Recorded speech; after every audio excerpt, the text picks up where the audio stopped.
Alright, and welcome back everyone. So today what we're going to be doing is adding our rocks to our scene here. Now I already tested it out a little bit, and as you can see we have rocks here. Now the way that you're going to want to add the rocks into your scene will be with Control Spacebar. And what you're going to do is you're going to import the rocks. Now I've already imported the FBX of the rocks, but these are the rock packs that I made that I turned into FBX and imported here into Blender. Now here I have different rock textures and things of that nature. We'll click on the first one here, and as you can see, what starts to show up is all the different rocks I've made along with this mossy material that I added on top of the rock here. This other rock that I have here as well has no material on it until I actually click on it, but the material is also here. So with that here, if you want, you can pause right here and take a look at the types of nodes that we have here. If you want to pause for this section, you can do so as well.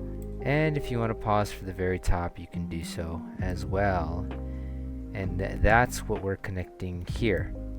And these textures are then applied to the rocks that we have within our scene here. And again, it's very easy. Once I've imported all the rocks here, if I go to this here, I can literally go ahead and grab any rock I want and drop that into the scene. I can also go through and grab maybe some of the bigger rocks that I have here, like this boulder right here that I have. Once again, I'd probably place that like that so that part of it is in the ground for our scene here, like so. And there you go, we've got a giant boulder right here for us to use and place in our scene and add to the forest here. Now I do recommend coming up with your own textures. These textures that I'm using here are from Polyhaven, and I'm not sure if they're licensed for use, so what I'll probably be doing is making my own textures in the future, and I will be making a video about that. But I did want to give you guys a little refresher on how we actually add things into Unreal and show you guys how the textures were all applied onto a material so that when you import the rocks that you've made, you can just throw them in here. Now the other thing that we're actually going to do today is we're going to be working on some other trees today. As you can see over here, now the bark texture is not as great. I still need to add the other texture for this here. But these are the trees that we're going to be working on today. So now as we get started, what I'm actually going to do is come over here to this file that I've downloaded. This is Blender 4.0. Now naturally, if we go online and go to the Blender website here, what you can do is go to downloads, and you'll see down here it says looking for previous versions. What we're going to do is go to download any Blender here, and you're going to go ahead and download the Blender 4.0 for yourself here. Now it'll ask if you want it for Mac, Windows, Linux, and other things like that, so there are many options available. But the reason that we're going to 4.0 is because of the add-on that we're going to be using that has never been updated past the 4.0 version. So I'm going to open this up here and click on the Blender 4.0, which I've renamed, by the way, from Blender Launcher, so don't be concerned if you don't see the 4.0. And this is going to open up Blender here. Now the add-on that we're going to be using today is an add-on called Mtree, which I will provide a link for Mtree in the description for you guys. But essentially, after you've gone to your preferences and add-ons here, you'll notice that it's a little bit different than it was for 4.5, where there's add-ons and extensions, and you'd go to extensions for download. Here, add-ons already has the install. If you click here, you can go to different files that you may have and go to the WinRAR file that you'll have downloaded of the Mtree add-on, and you'll click install add-on. Once you have that, what will occur is that if we go to view here, and if we go to area, you can split the area in a few different ways. What we're going to do today is going to be a horizontal split. I'm going to split it right here. As you can see, our area has doubled. However, what this does is it gives us the viewport on the very top, and we can change the bottom to something else. If you look here, because we've downloaded Mtree, Mtree is one of the files that we can use here. So by clicking on Mtree, you'll see that we have nothing here just yet. What I'm going to do here is click New. And now this is going to allow me to start adding in some Mtree files here. If I click Shift A, you'll see that the files that we have here are measure, trunk, branches, and other modifiers that we can use here. So the first one that we have to add is this tree measure here. And as you can see here, this node doesn't really do anything in our viewport just yet. And that's because we have to connect some other nodes to it. The next node that I'm going to add with Shift A once again is going to be the trunk node that we have right here. So I'm going to grab this here and we're going to connect tree to tree here. Once again, nothing seems to have shown up here at all. And that's because we have yet to choose the seed that we want to use. Now naturally the seed is already set to something for you. It may as well be this 48. If it's something different, that's perfectly fine. But as you see, when I start to change this, the tree will appear.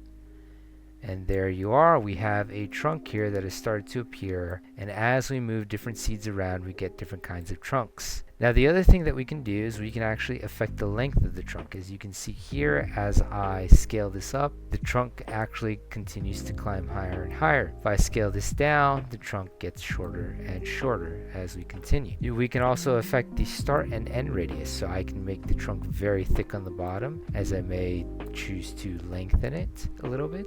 And the other thing that I can do is also I can mess with the end radius here and make this as thick as I want, though what we want here is not exactly going to be a pipe. So I'll Control Z to set everything back to the way that it was a moment ago. The other thing that we can do is affect the shape of our trunk here. As you can see, this actually deals with the thickness of our trunk, making it more even all around or skinnier as it tapers eventually to the bottom here. The other thing that we can do is add an up attraction to it, and this is what we would actually use if we were going to make pine trees. We could straighten this out here and start adding branches to something like this here.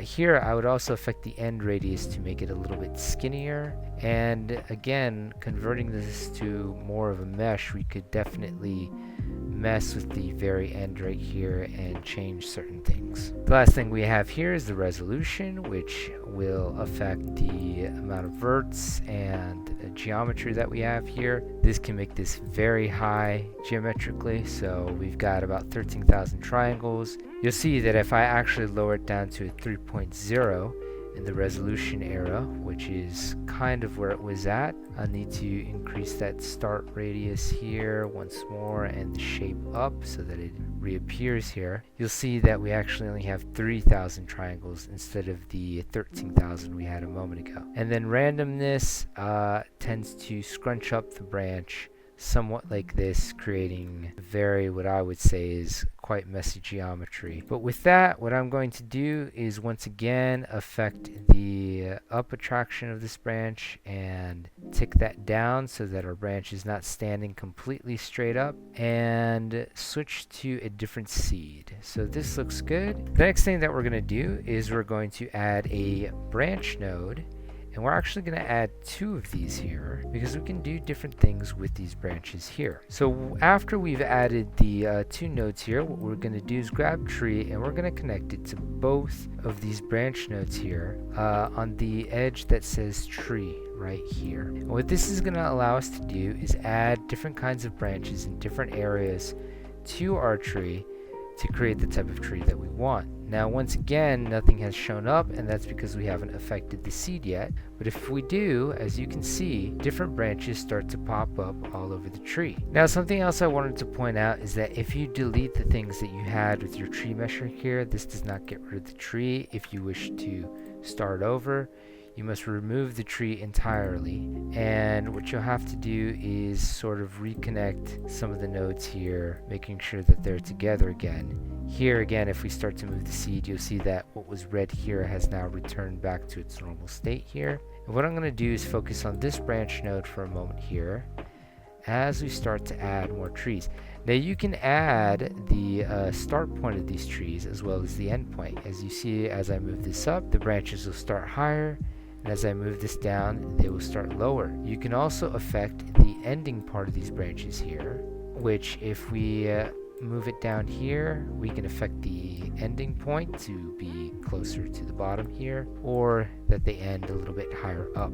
And once again, you can affect the length of the branches to make them longer or shorter, like so. And as you can see, we've got quite a lot of branches here. Now, this is a bit too much for what we're going to be doing. As you can see, we've already got 840,000 triangles, so this is a little bit too excessive for what we're going to be doing here. We're going to lower this count down so that we're only at about, let's say, within the 300,000 of triangles instead. Now, this one kind of looks like almost what I'm going for, but not quite. So let's go ahead with this very bushy one right here, which for me is 5.81. And what I'm going to do is actually affect the length of these branches here to sort of lower us back down to around 492 triangles here. And with this, what we've got is a very decent tree starting out here. Now, the other thing that we're going to do is once again add in another branch node here. I'm going to connect tree here. Now, if you remember correctly, we could situate where the branches would appear. Now, if I just start affecting the seed here, you'll see that our branches start developing somewhat lower on a tree, but if we actually decrease our start even more so, and also mess with the end of our branches here, you'll see that what we can actually do is we can sort of shift the way that our branches are pointing. Now, if you notice, as we start to affect the end point and the start points here, which are currently at 0, what we'll do is we'll get branches at the very bottom here, which we can then start turning into roots. So I'm going to affect this and actually put it to a -5 here as our end point. And let's shorten the length here. And what we can do is add branch density here. And what this will do is it will create more roots that we'll have here on the very bottom. Now, as you can see, this isn't actually affecting the top as we move things around, but we can affect how the branches are behaving at the very bottom here. Once again, we can choose different types of seeds as well at the very bottom here to create different types of roots that we may want for our tree at the very bottom here with the branches. And once again, change the way that the branches are facing here. Once again, using the start point, we can actually affect where these branches actually start to show up, as well as our end point here. And if I were to once again add in a plane here, what I can do is scale this up, hit G and Z, move this up slightly, and as you can see, we've got some roots that go into the ground here. Now, a lot of this is of course optional here, but the next thing that we're actually going to do is move on to working out how to fix this tree. Because this tree is leaning a bit too much sideways, but I do like how it looks at the very top here. So what we're going to do is we're going to affect this. If we want to close this window here, all we need to simply do is go back to View, Area, and close the area here. Of course, we can choose which area we're going to close. Here, since we've already closed the area, we might as well just go back to our 3D viewport here and deal with our tree as we would naturally. So in edit mode, what I'm actually going to do is I'm going to grab this top part of the tree here, again with X-ray on so that the full thing is selected here. And what I'm going to do to this part here is I'm going to rotate slightly. Now you'll notice that after I've rotated it here, we have this very stretched out piece of geometry. So with G, what we're going to do is we're going to move this back here and set it up just like that. Now, what we can also do to kind of fix this here is we go into edge mode and start to affect the edge here. Once again, turning off the X-ray as we don't need that anymore. And what I can do is rotate this slightly, and with G, I can move this up here, and there you go. Our tree looks rather nice. And as you can see, we've sort of situated how our tree is supposed to look. Now, I'm rather happy with this representation of the tree here. So the next thing that I'm going to do is once again open up View, and we're going to split this horizontally again. Now, going back to Mtree and clicking on this and clicking on our Mtree here so we can see our nodes, what we can do is we can start to add leaves to our tree here. So let's click add leaves. And what you'll see is our tree has a bunch of leaves here. Now, normally I wouldn't add these, mainly because my tree is going to be in the winter. But if you'd like, you can also add your own leaves. And what you're going to see is that when we go to our geometry node editor, we now have a clear setup here that we can use to affect different things with our tree here. Now, if we go to modifiers here, what you'll see is the leaves and leaves distribution here are actually a modifier in of itself. What you can do is affect the size here, and that will increase the amount of leaves you have. And as you can see, you've got a very full tree here. What I'm going to do is actually set this to a 0 because I don't want leaves for my winter tree here. As you can see, the leaves have disappeared. However, what hasn't gone away is our leaf distribution here, which is something we're going to be using here to affect our tree even more so. So I'm going to move this line up here, and what we're going to add are going to be a couple of nodes that is going to help our tree look even better and work a lot better for what we're going to be doing from here on out. Now, before I continue forward, I would like to give the credit to Cinematic Cookie, who has a tutorial also on his page that shows how to affect this tree that we'll be using today. For this here, I cannot take credit for coming up with this method alone, but I am also teaching it here as I am using it for my own trees. And if you want, you can also follow along as I'll go maybe into a little bit more detail about the nodes and things that we'll be using. Now, the first node that we're actually going to add here is going to be a set position node, and as you can see, I have that right here. So we're going to grab this and put it right here, and that should connect everything up. The next node that we're also going to add is going to be an image texture node, which I also have right here, that we're going to place right here. Now, we're going to add 2 more nodes before we continue on. So the next node that we're going to add is going to be a math node. Now, there are different types of math node. The one that we're going to use is going to be a vector math node here. We're going to switch this to a multiply here. And the next thing that we're also going to add is going to be a normal node. And we're going to add that one right here. Now, for the image texture that we're going to be using, which we're going to connect to the offset right here, is going to be whatever texture you've gotten that you want to use for the bark. Now, you could get this from Polyhaven or Ambient CG. So I'm going to choose the own texture that I want to use here. Now, with everything that we have here, which is our multiply and normal, what you're going to do is connect the normal to the very bottom of the multiply here. And the next thing that we're going to do is I'm actually going to get color connected to offset here, and we're actually going to add a displacement map. Now, this would be a map that you would get from either Polyhaven or Ambient CG or another program that gives you away free textures, and that's the one that we're going to add to our image texture here. So I'm going to click open that, and as you can see, something has happened to our tree here. If you've noticed, our bark now has divots in it and is affected differently, as well as our branches here. In fact, some of our branches don't look too good right now as they're a little disfigured here. We're going to grab this multiplier node and we're going to connect that right here to these two. So the color will connect to the vector here, and this end of the vector will actually connect to the offset instead. And as you can see, our tree has once again shifted into a different look here that we are going to be using as we move forward. Now, the next thing that we're also going to do is come to this input node right here. This is for the entire group, and we're going to connect it to the vector on our image texture here. So what I'm actually going to do is zoom out, grab this very bottom node right here that has no connection just yet, and connect that to the vector of our tree here. Now, this is because of what we've done. There are no UV nodes left on our bark texture here. So this is what we need to do in order to move forward. Now, what this has done is it has actually given us a new control within our modifier tab here. As you can see, is vector here. Now, rather than shifting anything here, what we're going to do is click this button here, and now we can set this to a UV map. And as you can see here, we've gotten the bumps back, but our tree is still looking a little weird at the moment, and we still need to fix this.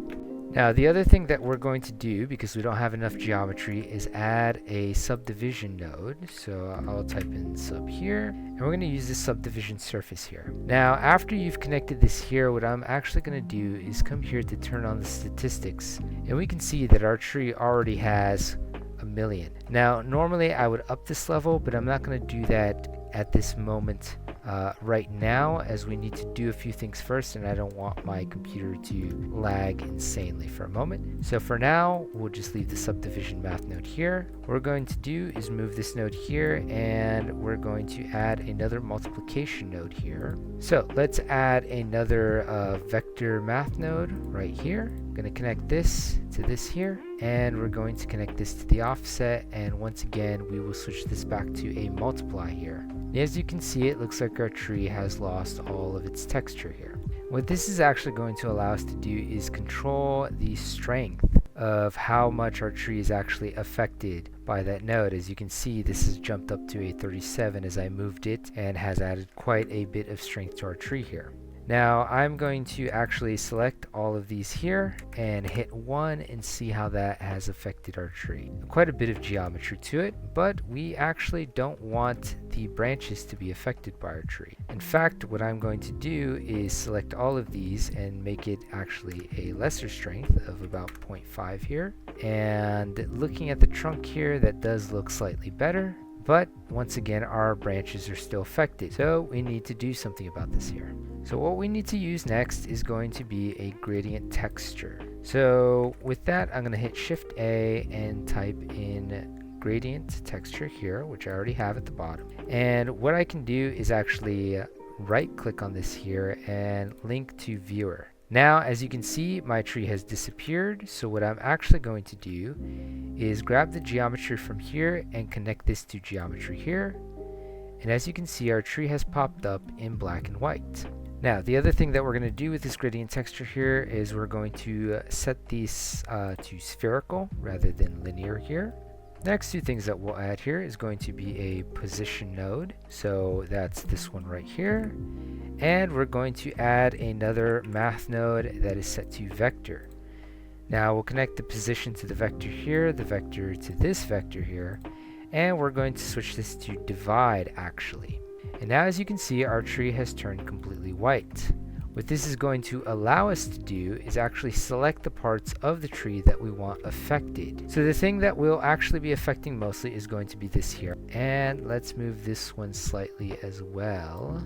So we don't want the entire tree to be black. The branches and higher up we do want, but we want the bottom here of the trunk to be fully white. What we could do is we could start affecting the very bottom of this part here, and as you can see, the white starts to climb up, but it's also affecting this top part of our tree here, which is not something we want. By affecting the other nodes, we can actually lessen this or undo this entirely. Switching both to these to 0, we can see that our entire tree has been highlighted. So let me lessen this here down to a negative 8.7. In fact, I'm going to lessen this just a slight bit more by going to a normal negative 8.0, and let's see how that looks. Alright, and that seems to have affected the part of the bark that we actually want affected rather than anything else up here that we don't want. So with that here, once again, if I turn this off here, you're going to see that our tree has not changed quite yet, but that's only because we haven't connected it yet. So I'm going to get this viewer node here, and I'm going to click X on it. And what we're going to do is we're going to connect this to the rest of what we have here. So what we actually have to use here is going to be a separate geometry node. And here we have it. So what I'm going to do is connect it here, and the selection that we're going to use is going to be our gradient texture. So that's what we connect right here, and as you can see, we now have this part of the bark selected for us to use. The other thing that we also need to take into note is that we will not be using point, but we will be using face here. And that's what our bark looks like at the moment. Now we actually need to join the geometry of the two things here. So what we're actually going to do is enter in a join geometry node. I'll just type in join right here so that we have that. We're going to connect that here, and what we're going to do is come to the separate geometry, grab the inverted, and we're going to connect this to our geometry node here. So I'm going to drag this all the way over here, and as you can see, our tree has popped up. Now it's no secret that this here doesn't actually look all too great, But the thing is that we can still fix this here and make this look a lot better and fade into the tree correctly. What we're going to do is we're going to add a few math nodes to make this work for us. Now, something that I have forgotten is that we need to add a vector math node here and set this to subtract. And here I'll just close that off so we have that here. And the other thing that we're going to add is going to be another vector math node with multiply on it. So we're going to hit Shift A, search, add another vector math node here. We'll set this to multiply, and as you can see, that has already affected our branch here and gotten rid of that nice texture that we have, but we're going to fix that as well. Now what we'll also do is we'll get the color from the gradient here and we'll connect it to our multiplication node here at the bottom part of the vector. And what you'll see is that this has come back, but it fades in nicely with our tree here. What we can also do is actually affect the strength of this as well by moving this down here. Now we don't want it to be too rough, but we do want it to be maybe just a slight bit more prominent. This was at a 0.5 and I'll try a 0.8 to see how that looks. Once again, going back to a 0.5 to show exactly how it was before. And with our 0.8 here, that looks a lot nicer. We can also affect this one here. If we go to a 0.8, that should also affect the side as well. So let's do that. As you can see, we've got quite the thick tree right here. Now I personally don't like how it's looking at the very bottom right here, so 0.5 is what I'll do to put it back to normal, and we'll keep this displacement here at the 0.8. And with that, our trade fades in seamlessly here. Now something else that we can do once again is definitely mess with the division here to increase how high this goes. So we had a -8 here. Let's try a -9 and see how that affects the gradient texture. As you can see, it's gone up a little bit higher, and that seems a little more natural to me, so that's what I'm going to keep here. So for this, it's a -9, a 0.8 here with a 0.5, and that looks rather nice. So that's the length of our tutorial here. The next thing that we're actually going to do is we're going to start affecting the shading of this tree, as our tree is not going to be a pure white color here. Alright, and you probably just saw us finish up the tree. The next part that we'll be tackling is actually the shading part of this tree, and then importing this tree into Unreal where we can use it, and I'll be showing you exactly how we can connect all the nodes in Unreal so that our tree has the proper texture that we will be applying in the next video.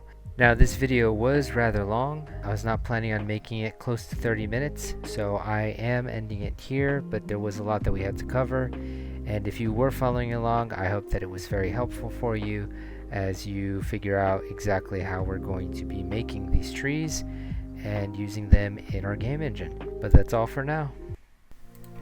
Please like, share, and subscribe, and my social media links are in the description. Thanks for watching.